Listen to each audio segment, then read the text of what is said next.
Hi, this is Mark Arnold with another Fun Ideas podcast, and today we have a person who's written a book about the Roadrunner and Wile E. Coyote, and his name is Daniel Sendker. Hi, Daniel, or Dan, how are you?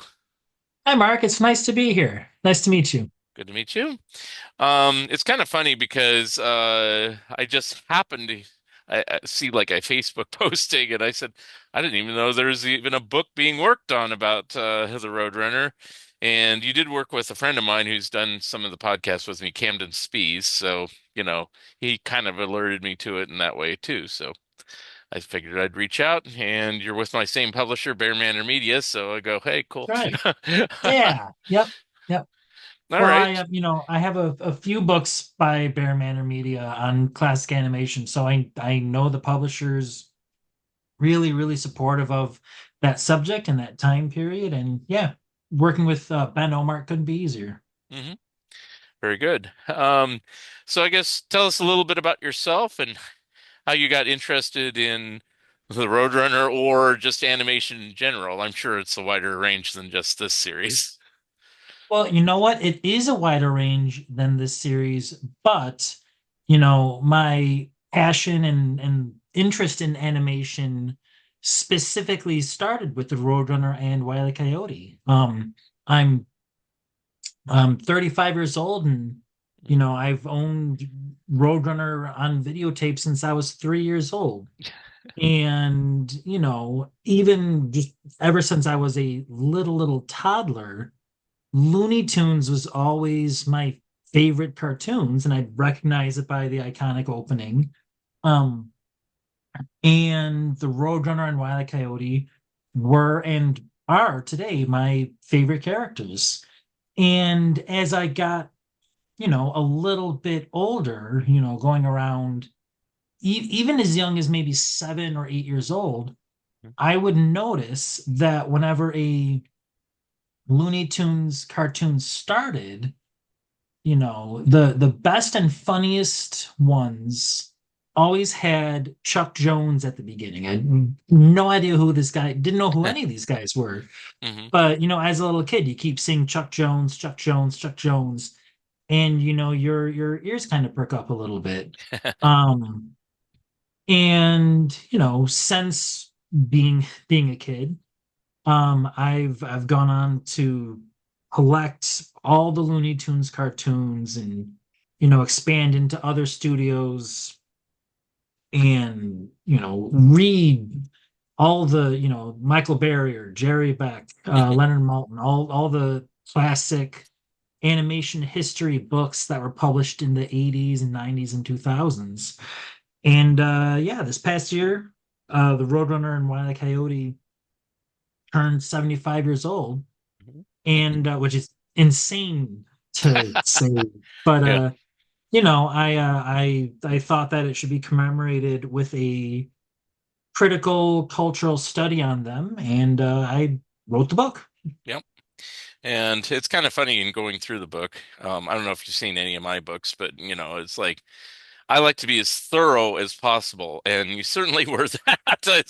It's like you didn't just touch on the animation series, you also touched on the comic books and like little short appearances, like say in the Electric Company and things like that. I said, Yeah, and I was looking through it, I said, if he has the Electric Company, I'll like this book. It's just because it's so minute.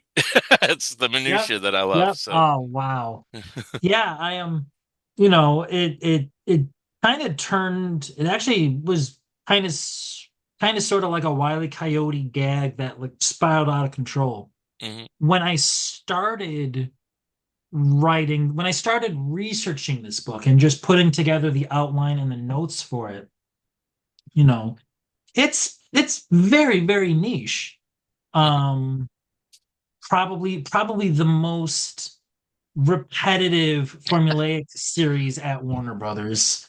Um, and when I first started out, I thought I guess I was worried that the book would end up being like 80 pages, or I was nervous that it would be very short. And so I kind of front loaded the research with, okay, if I'm going to write a book length study of these characters, I need to put in as much as I humanly is possible to find. And then it just turned into a nightmare because I'm writing and the book is, now it is 300 pages. Now it is 375 pages, 400 pages. Hmm. And it ended up being 550 pages on the Roadrunner and Coyote. Wow. Which is kind of the max you can do over at Bear Manor before they say split it in two, which I've That had is that happen to me. exactly absolute you nailed it. That is I got right up to the end. Yep. Yeah. Yep. Because that did happen with my Mad book. I did a two-volume Mad book. It wasn't originally necessarily going to be two volumes, so it kept going longer and longer. And I said, I'm not going to worry about it. I'm just going to make it as long as like, and even cutting it down, it ended up being 900 pages, so it had to be two Yeah. volumes. So there you So you know the struggle. Yep. go. Yeah, and I think he cut the max. He used to allow people to do 600, 700 page books, but he says no Wow. more. 550 is about the Yep. max. Yeah, he'll say. Yep. You know. Yep. Anyway, um, I have a few questions. I didn't read every detail. So it's like, and these are things you could just answer in general that, Sure. just, probably the average person trying to find out more about the Roadrunner would probably ask anyway. Mhm. And, hopefully this will answer things and encourage people to get your book. Uh, what I want to know is, are all the classic Chuck Jones cartoons of the Roadrunner at least available on home video by this point? Oh man, most of them are. Yeah. Well, okay. If by home video, if you mean VHS to I Blu-ray, will say VHS, uh yeah, because there's a lot missing if you just go by DVD or Blu-ray. I know yeah. that. So if you are able to go back to VHS, Hmm. then yes, you can from VHS to Blu-ray, you can get all of the Chuck Jones original cartoons on V on home media. Okay. If we're excluding VHS and looking just at DVD to Blu-ray, Hmm. most of them, Oh, okay. especially over the last I don't think 2 to 3 years, Warner has put out 4 volumes of a collector's choice Blu-ray set, Right. and that helped a lot. As of right now, just off the top of my head, I know Fastest with the Mostest, Zip and Snort, um, and Zoom at the top, and Wild About Hurry. The Mm. names are ridiculous when you actually say them out loud. Yes. I know those 4 cartoons are not on DVD or Blu-ray. Um, just last week, it was actually announced that there's going to be a new 2 disc Blu-ray set coming Right. out, called Collector's Vault, I believe. Yeah, I think that's right. Um, so I'm hoping that a couple of those shorts will make it on there. But Okay. if you still have a VCR, you can get them all. Yeah. Okay. I mean, I Yep. have them all through bootlegs, but and the actual commercial releases. But it's like it Oh seemed yeah. like I know probably some of the format ones are missing. The later ones, the Patty Freeling. Yes. But that's Oh yeah. understandable. They're not highly sought after necessarily. Yeah. And And that was a tedious chapter to write. yeah, Yep. yeah. Ironically, I've done both a DePatie Freeling book and I covered format films in my Alvin and the Chipmunks book, but I Yep. made very limited mention. Oh God yeah, they also did the bless you. Roadrunner cartoons. He says, rolling Yes. his eyes, and it's Yep. like Yep.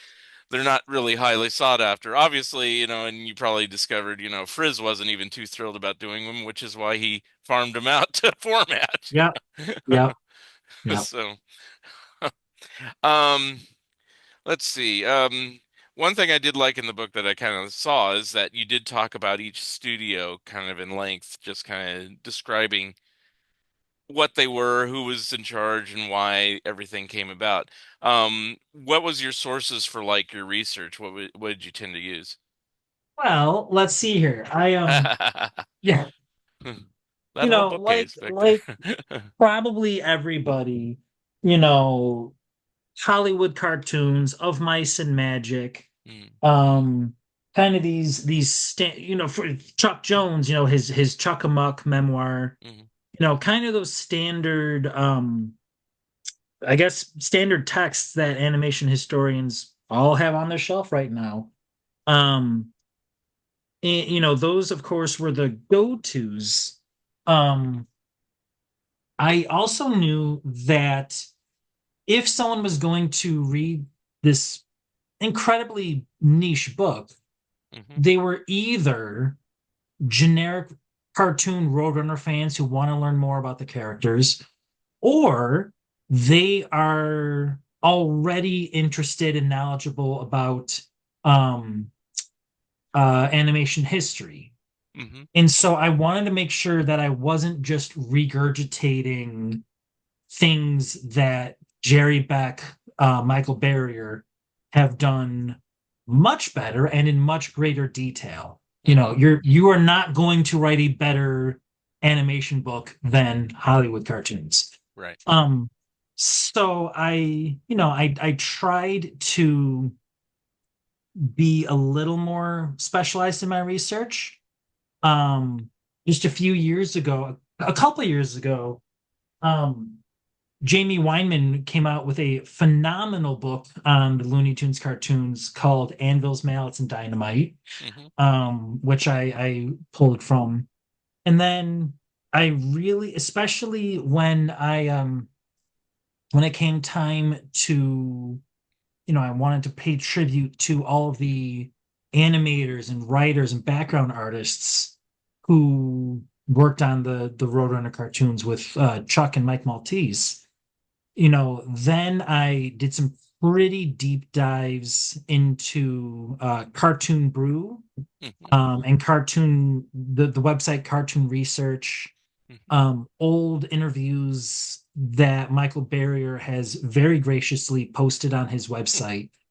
Um, and then I was fortunate enough it was basically an opportunity to take like all these little scraps of tidbits about, I don't know, Ken Harris, or lesser known animators like Bob Bransford, mm-hmm, who might not be as familiar to animation fans, and try to like put all these little puzzle pieces together. mm-hmm, And I was fortunate enough to get in touch with Bob Singer, mm-hmm, he's nicest guy, 96 years old. And he was a background artist for Chuck and Bob McKimson in the late 50s. mm-hmm, My God, not only did he let me interview him a couple times, mm-hmm. but he contributed some artwork. He wrote the foreword for the book, and he also helped me get in touch with Willie Ito and Jerry Eisenberg, who passed away like a month and a week ago. Mm-hmm.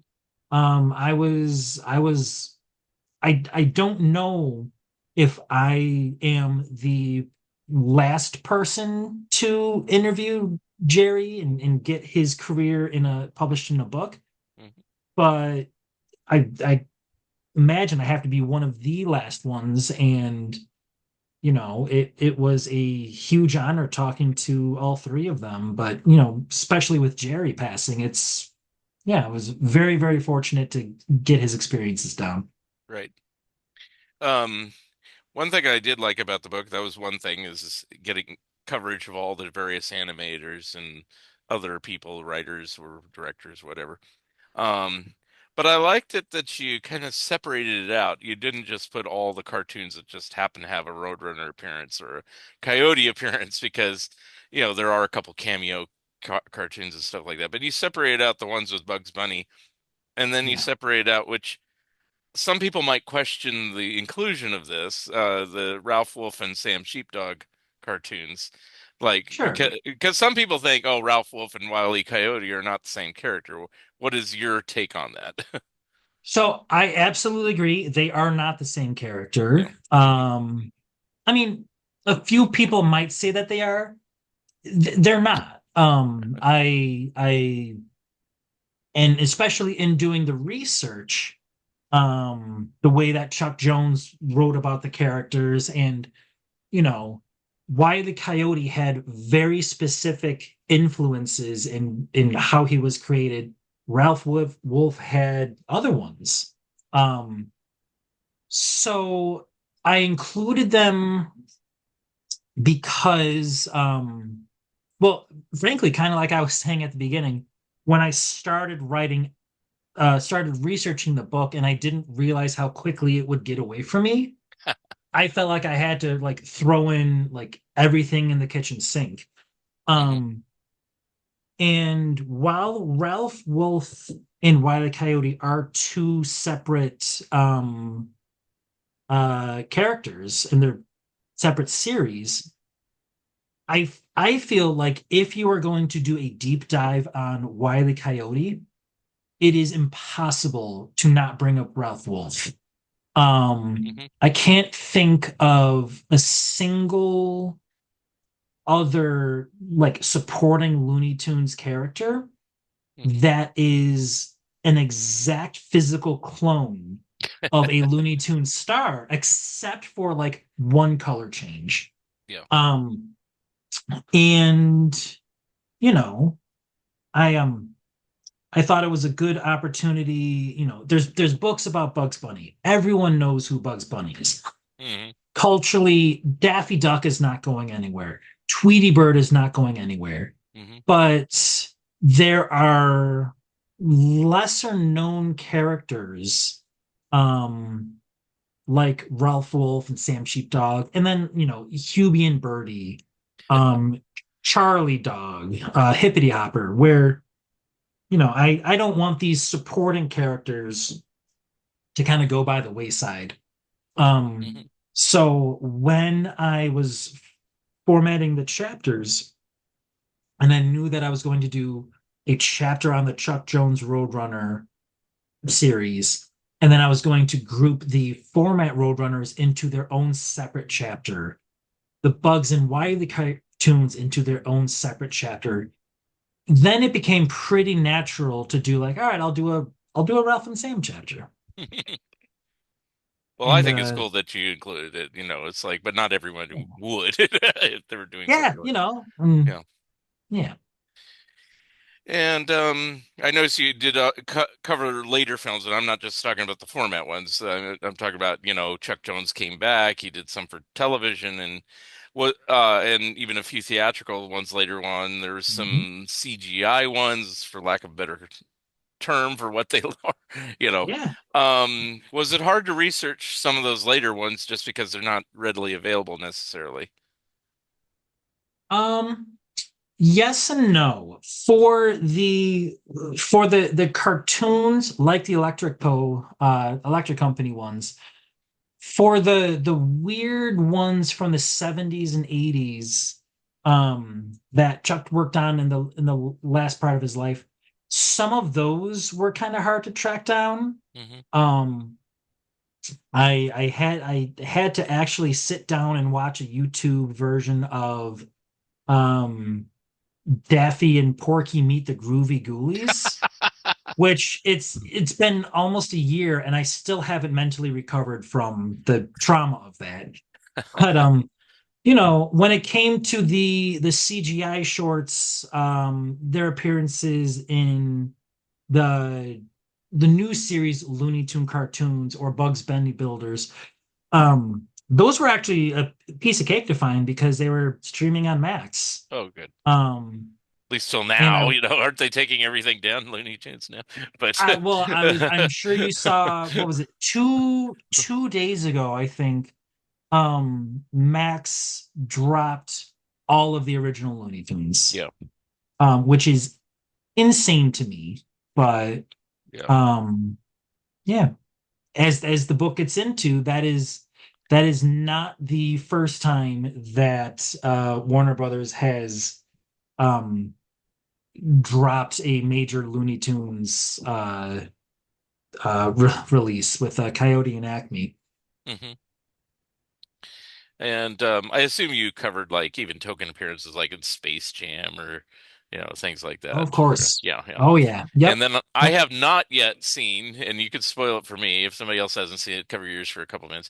Do they make any sort of appearance in the brand new Porky Pig Daffy Duck film, You or have know you what? not seen it yet? Oh, I have most certainly seen it. Okay. It is amazing. Um, I am going on record. There's nothing sneaky here. The only Looney Tunes stars who appear in The Day the Earth Blew Up Hmm. are Porky, Daffy, and Petunia. Okay.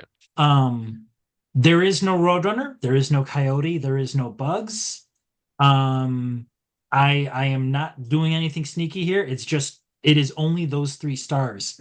That's fine. Yeah. I'm Because Yeah, sometimes no, they and have a quick cameo or something. You never know. yeah, It's like, but yeah, apparently not in this case. So, no, yeah. and you know what? Frankly, kudos to the filmmakers for that because I kind of feel like it would be easier to have cameos all over the place, and it would be more expected to have cameos all over the place. And I I'm just frankly impressed that they didn't. Hmm. I'm watching the movie and there's a diner scene. Porky, Porky, Daffy, and Petunia, they're sitting at a table, Hmm. and it's like, oh my God, before 1940, this was it. This was Looney Tunes. It was these three characters, mostly Porky and Daffy, but Right. Right. they really did a good job honing back to a specific era of the original shorts. That's really cool. Yeah. Yeah. I do, of course, plan to see it. It's just like everything Oh yeah. else. Oh yeah. So I Yep. figured I'll ask, and if somebody says, "Oh, don't tell me," it's like, well, you know, okay, You put a spoiler warning yeah. on and Now you can yep. uncover your ears. Okay, all right. Uh, one big section of the book also is, and I mentioned this earlier, is like well, I'll mention multiple things. You talk about comic books, you talk about books, like, and um, I would say most merchandise. I don't know if you could ever really cover all merchandise that ever came You'd out, because there's just so you'd be much. But doomed to try. yeah, Yeah. but Yep. was it difficult? It's kind of the same question. Was it difficult getting information on that, or do you have all the comic books and stuff like that at the ready and stuff like that? I most certainly do not.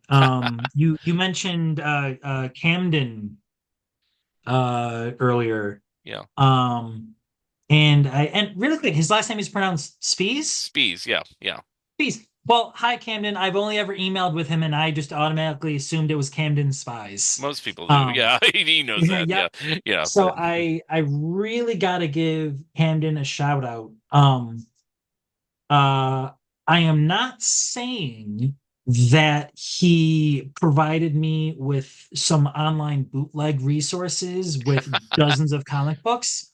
I am yeah. saying that he might have provided me with some bootleg comic book sites. Hmm. Um, but I was able to find through some very gracious help a lot of the original comics. Hmm. Um, Now, the reality is that I did, oh Lord, I did have to buy a ton. Hey. Um, and you know what? I did. Of all of the dozens and dozens and dozens of Dell to Gold Key comic books published from the 50s, couple in the 40s, but like 50s to the 80s, there was one single solitary issue that I was completely unable to find and completely able to track down. And I put right in the book, if you have this issue, Hmm. number one, please get in touch with me. And if you could give just like a brief synopsis of the comics, I deeply appreciate it.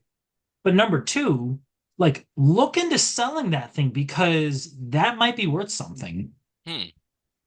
But other than that one, between the dark corners of the internet and some online comic book shops, I was able to find almost all of the comic books um, from Dell and Gold Key, and the ones that I grew up with in the 90s and 2000s that were published by DC.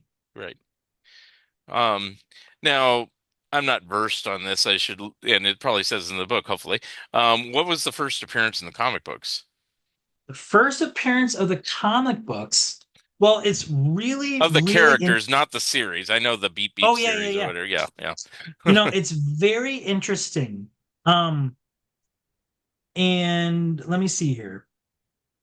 The first Roadrunner and Coyote comic appearance was in July 1958, Hmm. while the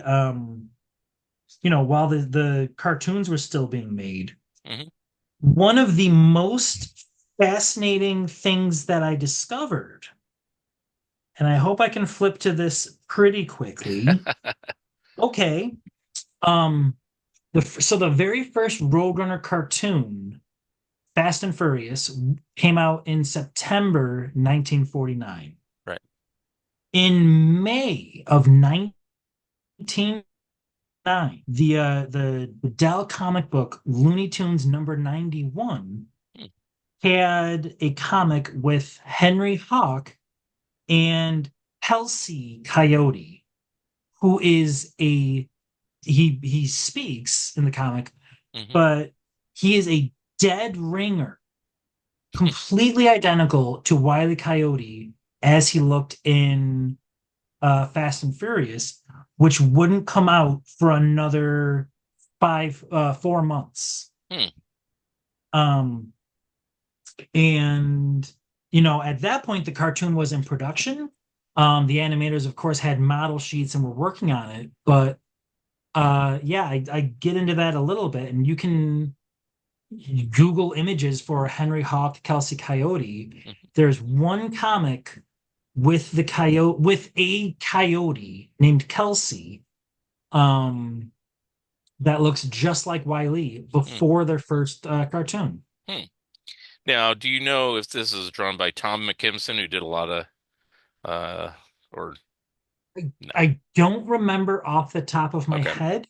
It wouldn't surprise me. Yeah. If not actually drawn by Tom McKimson, it could have been Phil Delara. Right. Um, but I'm guessing it had to be a comic book artist who was also an animator at Yeah. Warner's. So they probably had access to the model sheets. That's probably That's what I'm thinking. yeah, Yeah. yeah. Okay. Because it wouldn't have just come as for I think I'll draw a character like this. Oh Hey, it no. looks exactly like No, there's Willie. some sort of connection there. Yep. Okay. All right. And so on that story he speaks. So is it always the case? I'm not talking about the DC series. I'm talking about Dell and I mean Gold Key, Dell and Gold Key. Uh the Roadrunner and the Coyote always spoke and they had like, sons or whatever, Yeah. things like that. Was that always the case that they always spoke in those early ones? Yeah. Okay. In the Dell and Gold Key, the Roadrunner always speaks in rhyme. Hmm. He almost always has his three or four sons, Hmm. but even in the few comics where he doesn't have any sons, he speaks in rhyme. And Wile E. Coyote speaks in all of them. Hmm. Um, and obviously you can't hear the voices, Hmm. but he doesn't it doesn't seem like he has that kind of like mid-Atlantic intellectual kind of snooty voice that Mel Blanc has um in the Bugs Bunny cartoons. He just sort Right. of seems like a, I don't know, more down to earth mustache twirling villain type. Fair enough. Okay, yeah. Because I never Hmm. knew what voice to give either character really, because yeah, they are quite different. It's like yeah, it's not the Wile E Coyote, Yeah, type of that's at least voice. how I read Yeah, it. yeah, And you made a very good point with Wile E. Coyote. We at least have a cartoon counterpart to imagine what it could have sounded like. hmm But I can't even fathom if you were going to make a cartoon, if you're going to make a Dell-like cartoon with a speaking, rhyming Roadrunner, what the hell would his voice sound like? How would Mel, how would Mel, I can't even, I don't even really want to picture that actually. Just meep meep. Anyway, Yeah, and then subtitle. that Anyway, would be hysterical. He was just constantly beeping and then had rhyming subtitles. That would be hysterical. I Uh, really like that anyway, actually. anyway, That's a good. never really thought about it, but yeah, once you said I that, it's know. like, yeah, what Yeah. voice would he have? It's like, you know, Yep. uh, And then um, just to put a brief little button on this for the DC comics, it's worth noting they feel exactly like the cartoons. They yeah, look just like Chuck Jones shorts. They're silent. There are a small number of Bugs and Wily DC cartoons, and hmm you absolutely have the very snooty, pompous, intellectual Wily. yeah, Yeah, and they even did a few Ralph Wolf Sam Sheepdog stories in those, so yes, exactly. yeah. Yep. Um, And that's why I enjoy that series. Now it's all in reprints, so I kind of like bored with it. But in the day when they were doing brand new ones, it's like, hey, Yep. cool. Yep. Um, because it always bugged me as a kid. Now I'm older than you. I'm 58. It's like you'd see a lot of these cartoons in like the Golden Comics Digest, or they still had the regular series in the stands, but it's like Bugs Bunny would live in a house. Elmer always wore a little pink suit, and he never had a gun. And Yeah. all these weird Yosemite things. Sam's always a Yeah, pirate. the big weird thing is Sniffles was like a major character with Mary Jane, and Sniffles is Yeah. like, what? And it's like, Yeah. what happened to the Looney Tunes that I like? And they Yeah. did have some, but everything seemed a little off. And I know in the case of the Roadrunner, I'm sure it was somebody, we can't have a pantomime strip.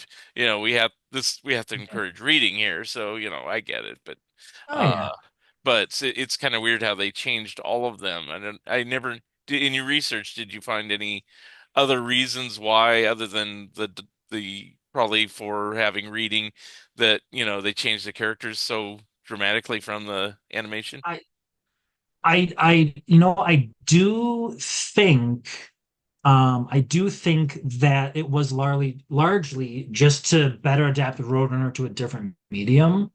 Mhm. Um, I ironically, I'm sure I have it in the book somewhere. It's just A, it's a big book, and B, I can't remember off the top of my head. That's fine. Um, I do know that like when it comes to giving established cartoon characters sons or nephews, there's a precedent for that going back to Sylvester and Sylvester Jr., even going all the way back to Huey, Dewey, and Louie with Donald Duck. And, Popeye, they gave four nephews.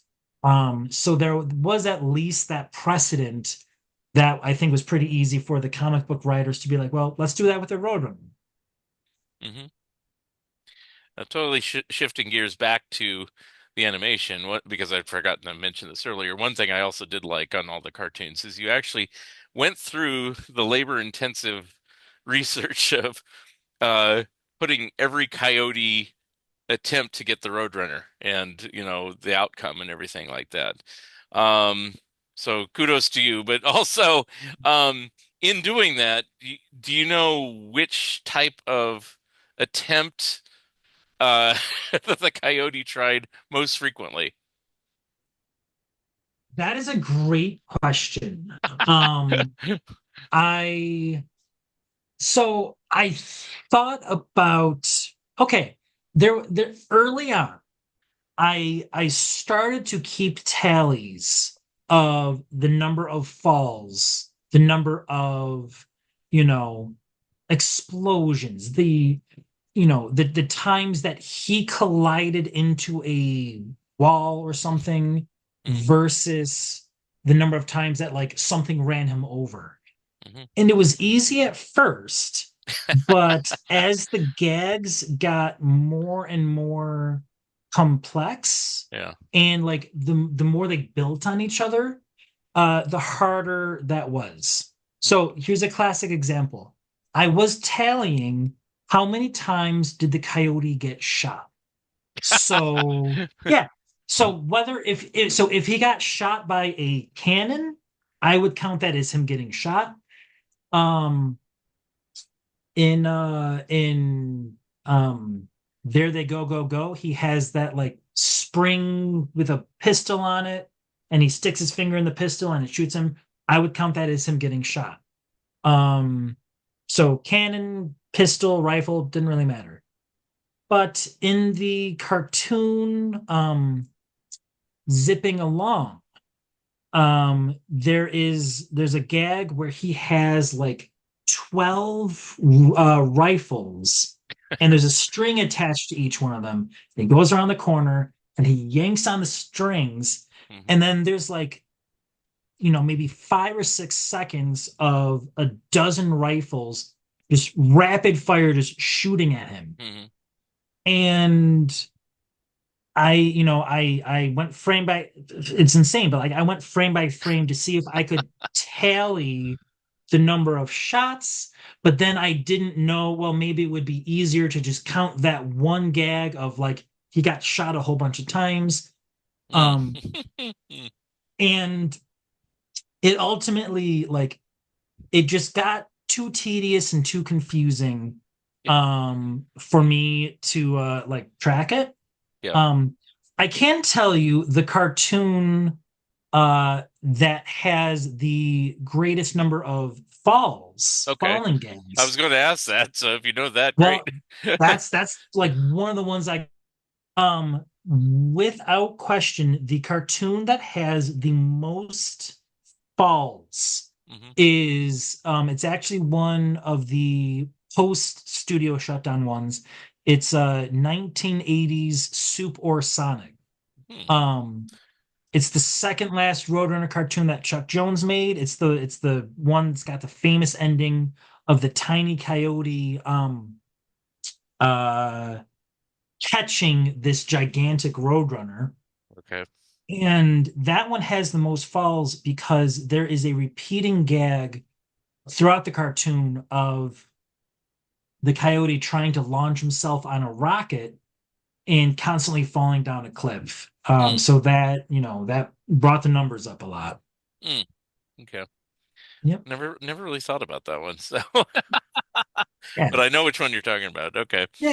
Yeah. Um, Now this one might be harder to ascertain. It might be an opinion more than a fact. Do you know Sure. which cartoon is probably considered the most violent?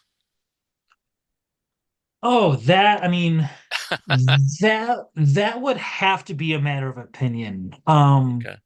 Because you could go by like how many times did he get hurt? What are the more like what are some of the more gruesome gags? Hmm. Um, so I guess if you were to ask me what is one of the more violent or graphic gags, Hmm.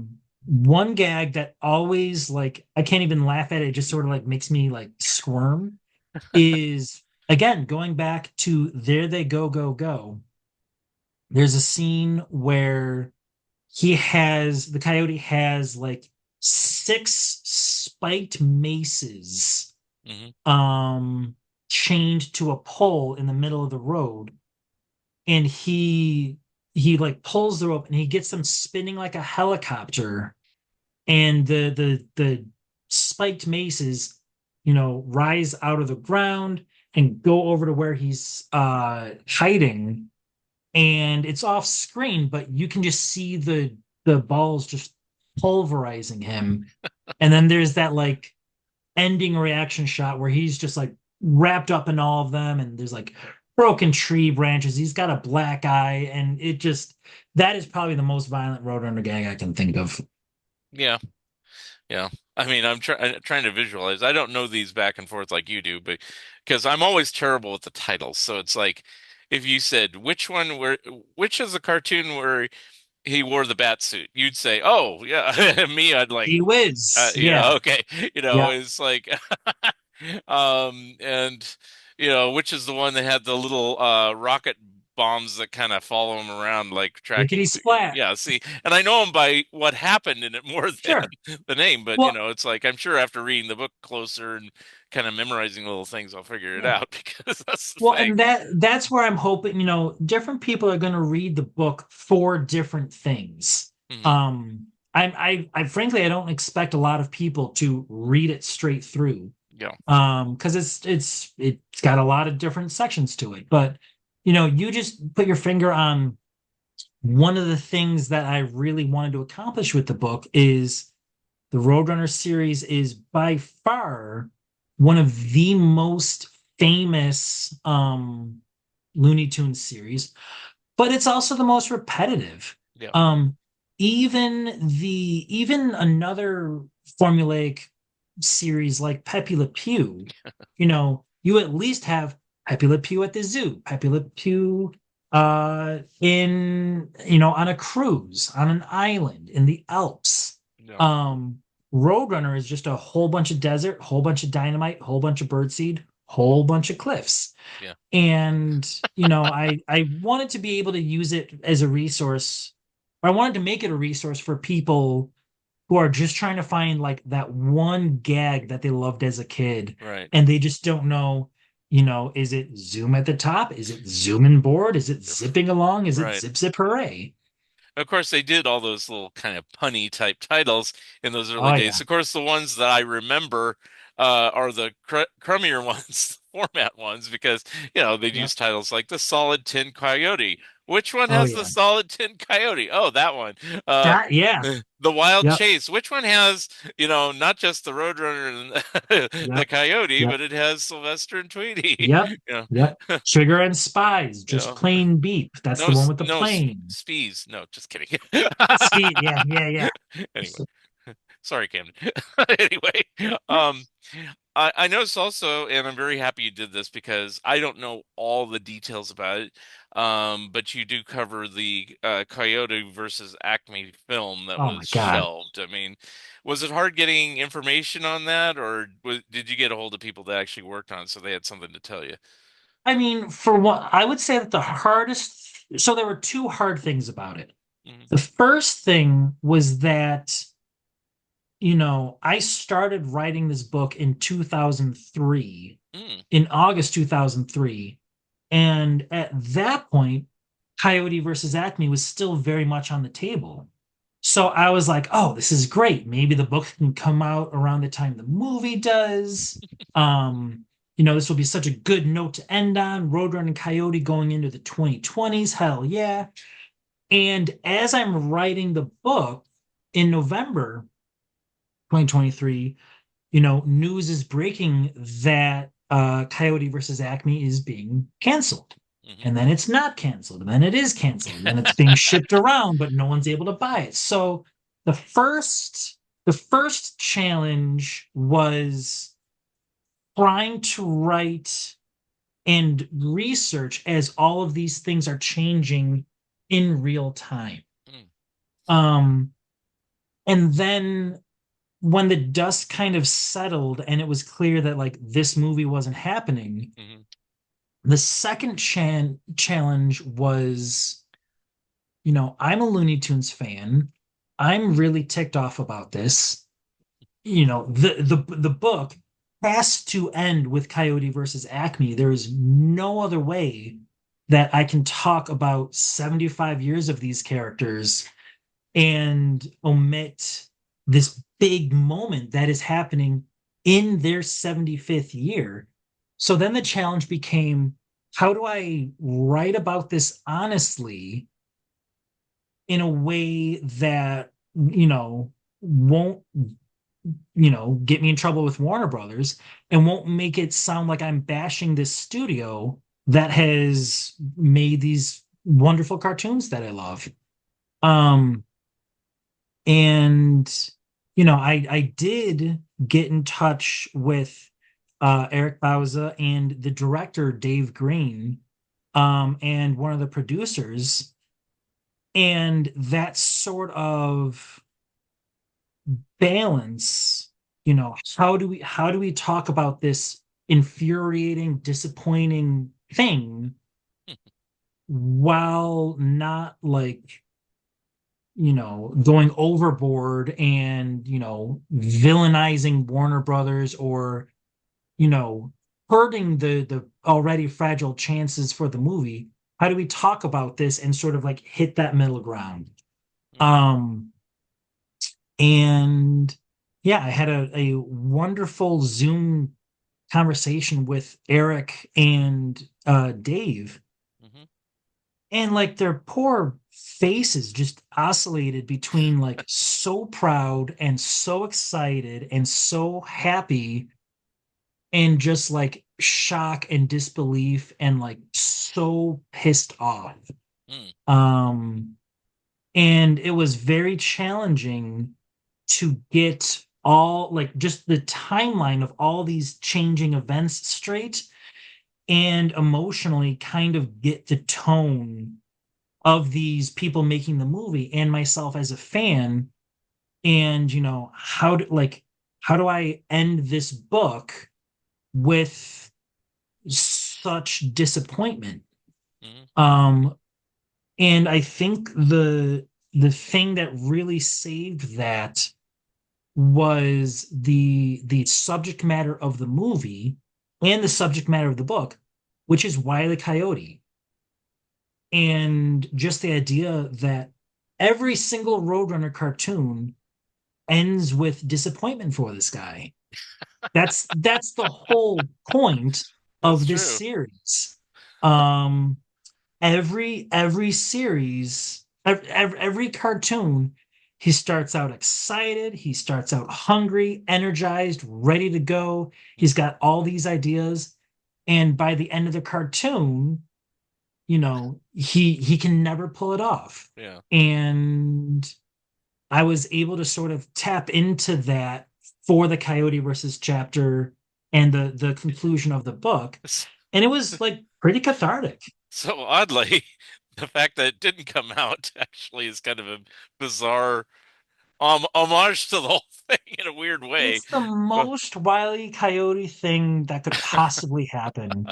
Um, and then it's just like, okay, so I haven't seen Coyote versus Acme. That's the yeah. whof name of the game. Have you None of seen us have seen any Coyote. of it No, or nope. pictures or anything? Okay. Yeah. I've seen the couple Was pictures that script or anything or have gotten. Okay. So like one thing that I know, just just because we know the Coyote does not end up catching the Roadrunner in Coyote versus Acme.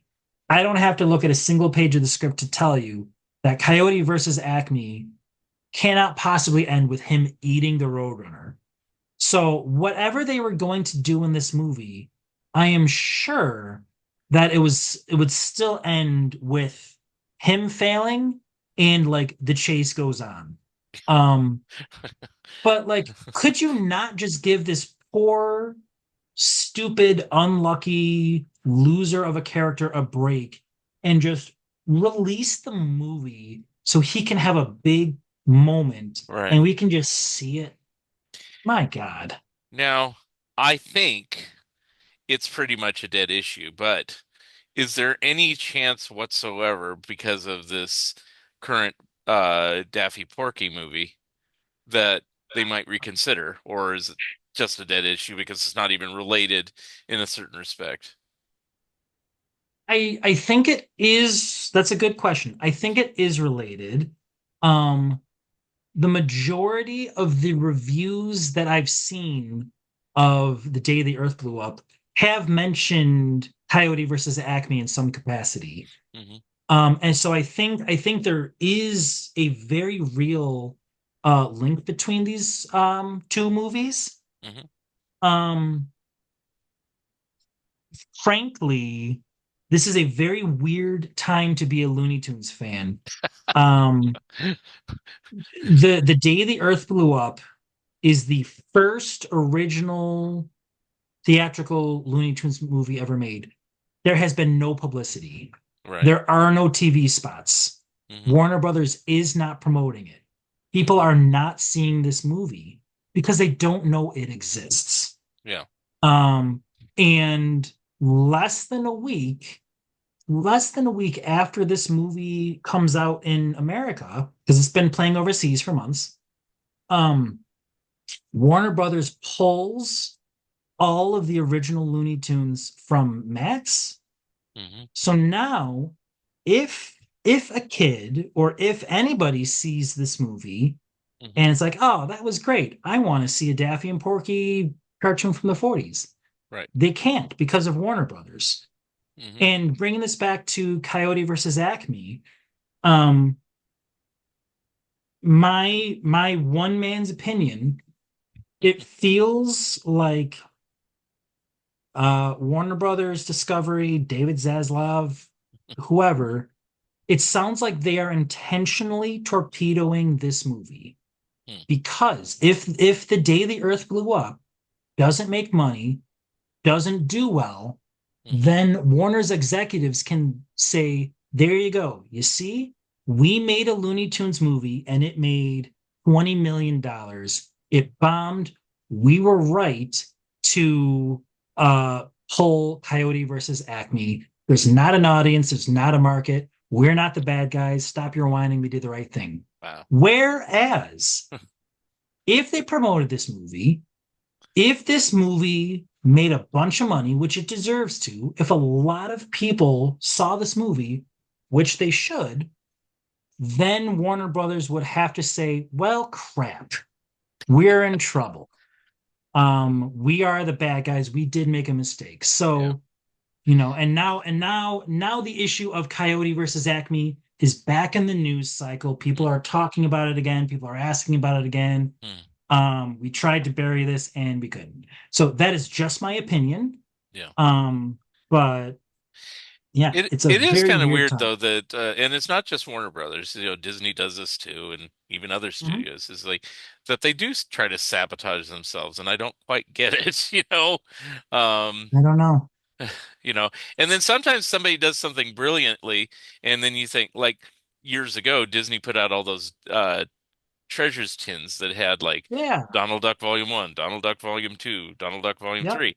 You'd think, oh, Bugs Bunny Volume 1, Bugs Bunny, no, we're never going to do that. And to this day, No. barring the really tough ones that they may never put out, there's not a Yeah. complete Bugs Bunny collection out there, or, even the one, why I asked earlier, is everything out on, the Roadrunner? And you said, well, if you count VHS, but, then Sure. so, and so And what's, here's what's a what's fan to do? I mean, it would be nice to have a nice chronological, I Roadrunner know. collection, Well, and here's go Mark, along here's with the how book. stupid here's how stupid it is Yeah, because yeah, you know, we want the physical media, we want the physical media. yeah, But it's 2025. Walmart doesn't sell DVDs anymore. Target doesn't sell it. Like stores aren't selling DVDs anymore right. because what is the brand new great thing that we have instead? Streaming. Yeah, You don't need to buy physical media because you can watch hundreds of Looney Tunes cartoons on Max until till they we pull take it away. it. So, Yeah. my gosh. Yeah. Another question about frustration, and this is a good thing in the defense of the Porky Daffy movie. I keep Mhm. calling it that because the day the Earth blew up, I should say again. Yeah, I should promote it correctly. Anyway, Hey, at but least you're promoting it at all. yes, it's really the first original full-length animated feature that doesn't have any live action in it either. Is that Yeah, correct? Yeah. that's correct. Which is really bizarre, because I used to say that for years. Why did, you know, the idea of Space Jam was fine for its time, but how about Yeah, just a full-length Looney Tunes film without Michael Jordan and without, yeah, uh, Bill Murray and without, it's like all these other people. And then they did another one years later with Steve Martin yep, and, I forgot yep. the name of that one. It's like, again, Back in action. back in action. Why do they have to Yep. have the live action? I mean, I enjoyed it, but it's like these cartoon characters are strong enough they could hold their own film, easily, Yeah, and you just proved it by just saying, they didn't even have that many characters. They only had Porky, Petunia, Daffy, and was that it? Is that's it. yeah. So I mean, That's it. so you didn't even need all the cameos. I always thought maybe you would just because, oh yeah, pad this thing out to 90 minutes or whatever, you know, but Well, and you know what? a good story, Yeah, works wonders. So, and I will say that is the weird thing. In this, what I'm about to say, this is 0% a criticism of the movie. Um, but when we had, okay, so when you have Space Jam, both Space Jams, the live action hybrids, mhm, those those are different enough from the original shorts that regardless of how good or how bad it is, it feels like a movie. mhm, It feels like, oh, here's Bugs Bunny and Daffy Duck in a movie. Weird that they're playing basketball, but mhm, okay. Um, and the original cartoons, of course, it's not even like they're a 21-minute TV series. They're 7 minutes shorts. mhm, And there were multiple points when I was watching The Day the Earth Blew Up. It's not a criticism. There were multiple points where I was like, man, this feels so much like a Looney Tunes cartoon. But we're probably 50 minutes into the movie. mhm, And it was I guess it was just fascinating to see how the characters in a very like Looney Tunes setting, mhm, how the writers were able to take them from 7 minutes, 7 minutes, 7 minutes, and stretch out that feel to a full-length movie. And they pulled it off and they did phenomenal.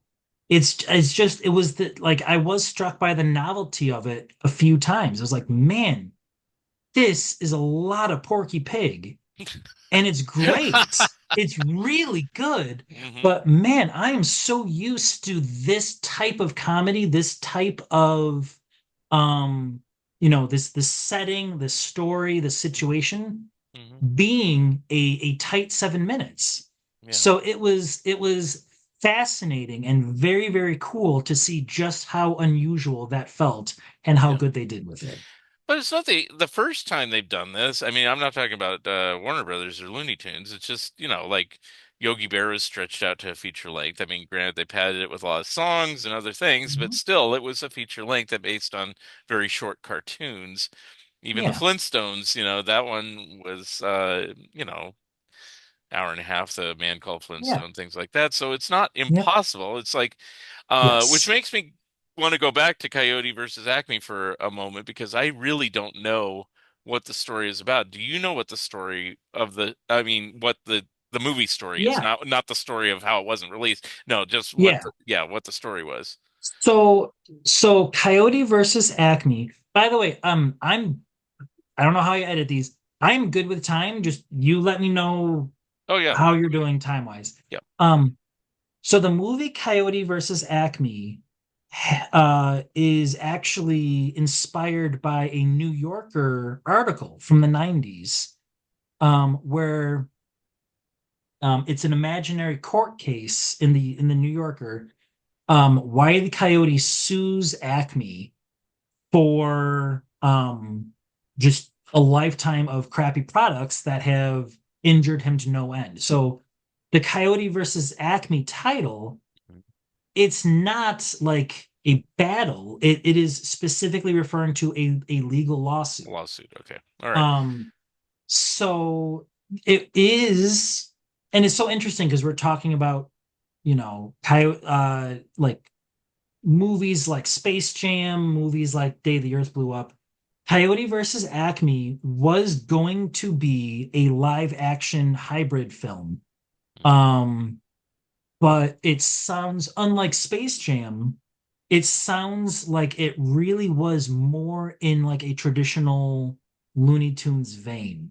Hmm. So you have Wile E. Coyote suing Acme, and his attorney was going to be played by Will Forte. Hmm. I think Acme's attorney was going to be played by John Cena, Hmm. which is freaking awesome. And there were going to be more Looney Tunes cameos throughout. Yeah. Um, and so, it sounds more it sounds like less of a stretch than something like Space Jam. Why the heck are Bugs Bunny and Michael Jordan playing basketball against aliens? That is a lot harder to figure out Yeah. than why is Wile E. Coyote suing Acme? You've Right. already like you've got decades worth of history for that. It makes perfect sense. Hmm. Um, and yeah, it Okay. from everything that I've seen, from everything that I've read, everything that I've talked to, it was supposed to be really good. Yeah. Yeah. Well, the only fault would be is if it just was had a poor script, but the idea seems sound what you're talking about. So, but who knows if we'll ever get to see it. So it's all I hypothetical. So, um, Yeah, okay, I just wanted to touch on it because you touched on it for quite a sure. bit in the book. So it's like, For it's sure. if you hadn't really mentioned it, I probably wouldn't have even brought it up. So it's Mhm. like, and overall, it's like that's pretty much how, like you said, how the book ends. Uh, you could say it ends in disappointment, like you said, but the alternative, I mean, the closest to victory is, and you mentioned the cartoon title earlier, I forgot the Supersonic, is that what it is? Where he captures the Roadrunner and Yes. and he says, "Okay, fine. You wanted Yes. me to catch him. Now what do I do?" Because he's tiny and the Roadrunner's 10, Yeah. 50, Yep. 50 feet tall or whatever it is, or how, yeah, Yep. I guess Yep. it's normal and while he's small, whatever. It's been Yes. years since I've seen it. So, but No, you I nailed it. still thought it was a cute ending because it's like, Oh yeah. I'm sure that's what Chuck Jones is always saying.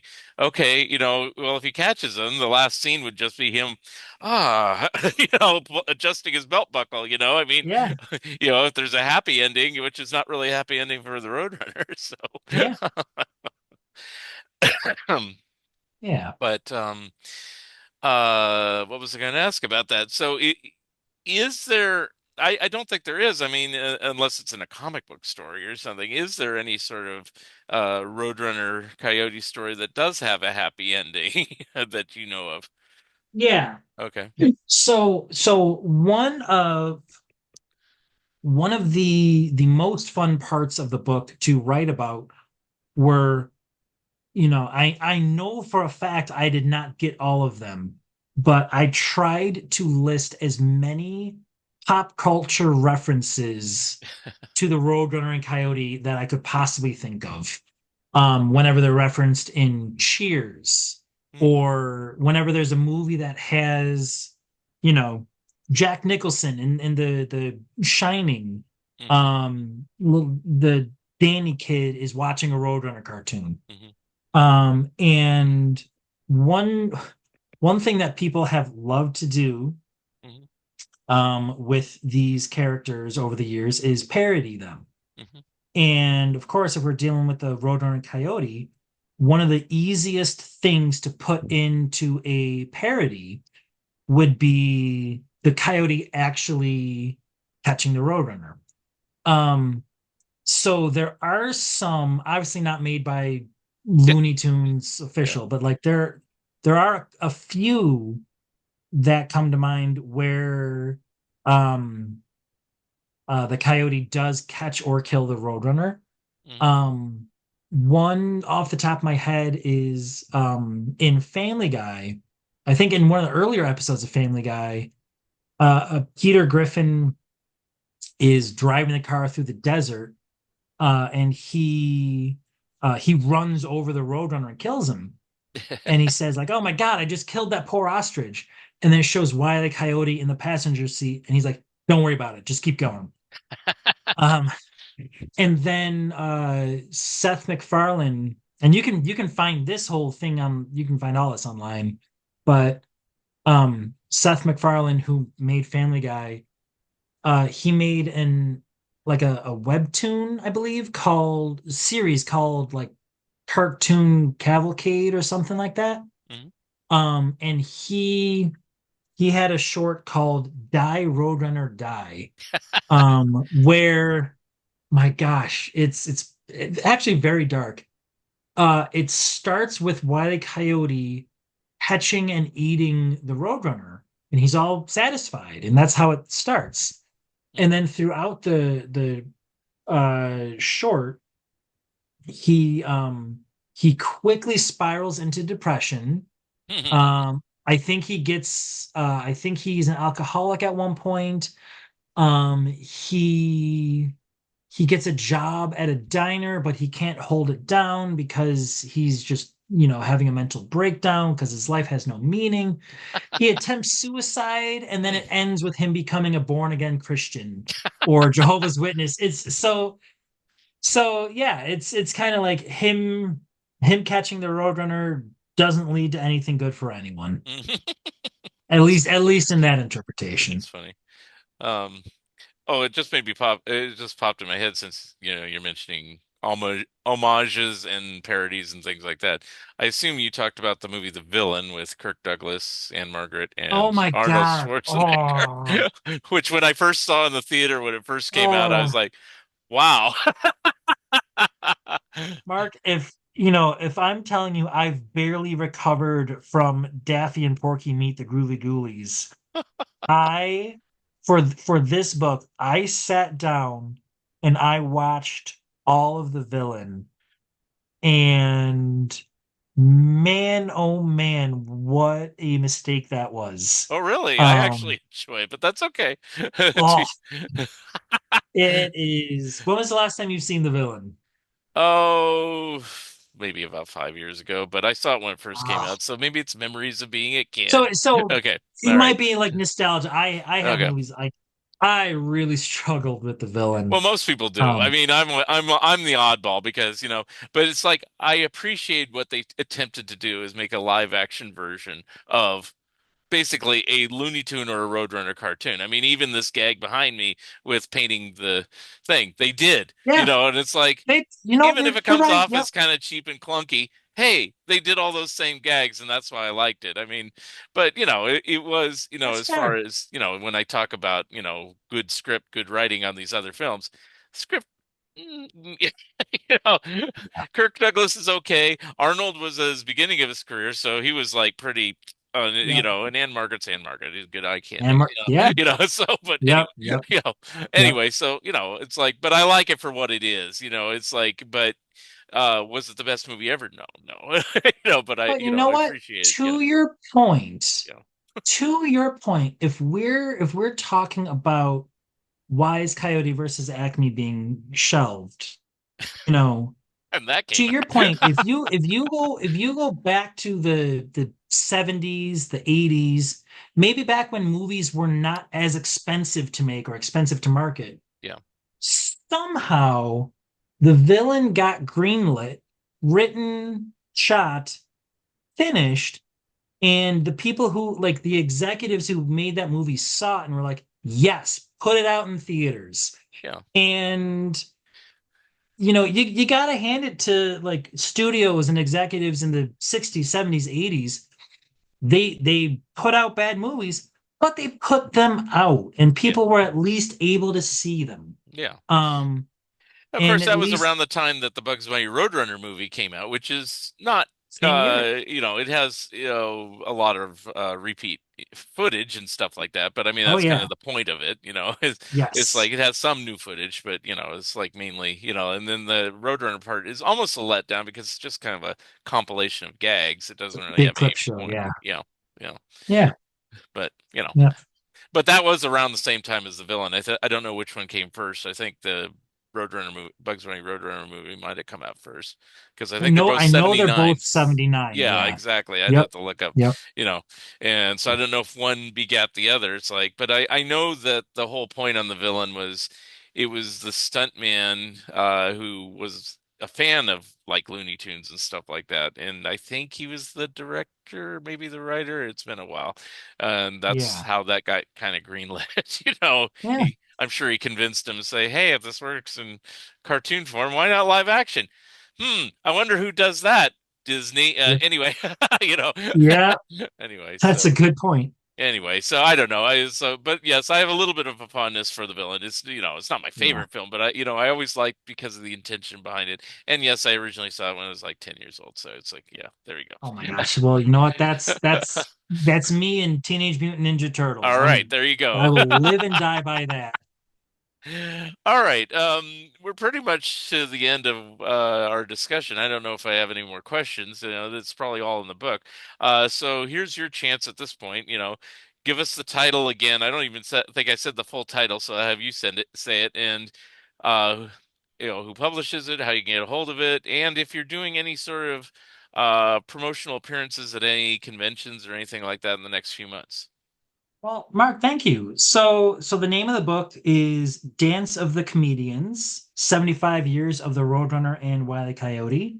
Um, in the past I've had a few questions on the title. I'm not just being fancy schmancy. Dance of the Comedians is the name of that classical music piece that plays throughout many of the Roadrunner shorts. So I stole it for the book.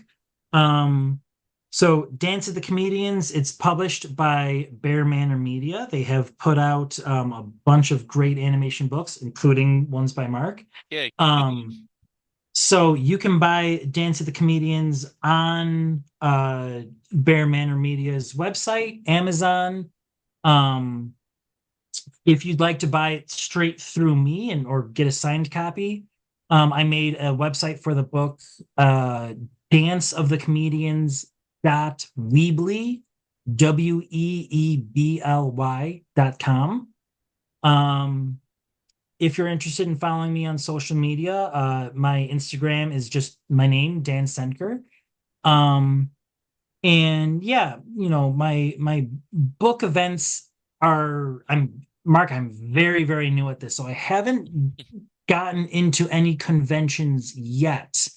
Um, but on my website, I do promote other book events that I've been doing, interviews. I'm gonna hope to link to this when it's out.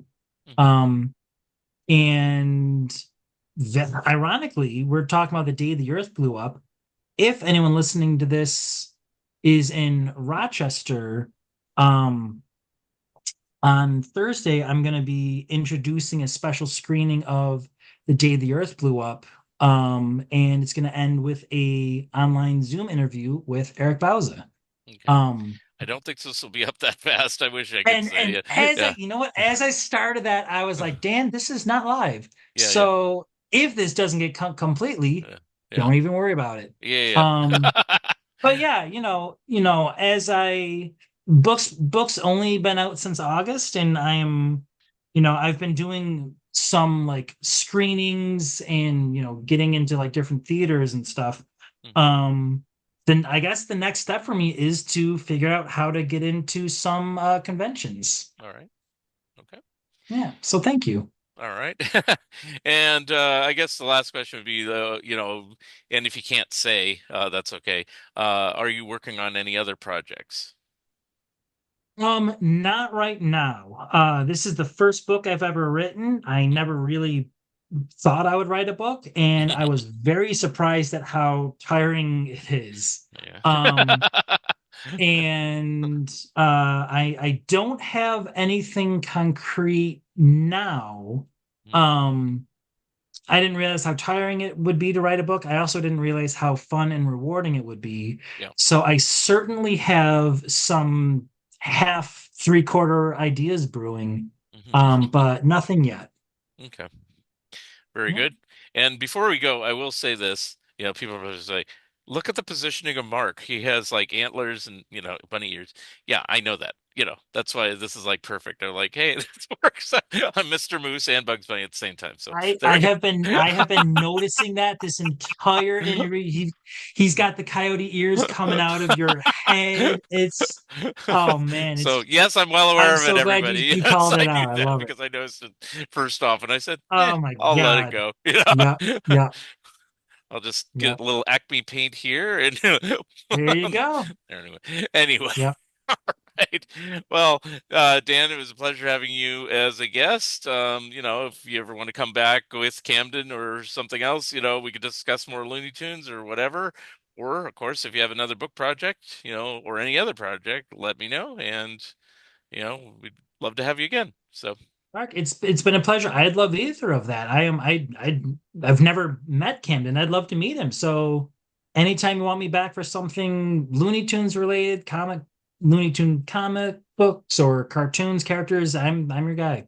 all right, very It's good. been a pleasure Yeah, I talking with invited you. him for this tonight, but he says I'm out of town, I'm busy. So I go, and sometimes he can do it on the spur of the moment, sometimes he can't. So this is one That's time he couldn't, fair. but it was okay. So, Well, I'd love to come back sometime. all right, thank you very much. So anyway, we'll leave it at that, and thank you, Dan Sendker, for being my special guest. This is another episode of Fun Ideas Podcast, and we will see you next time.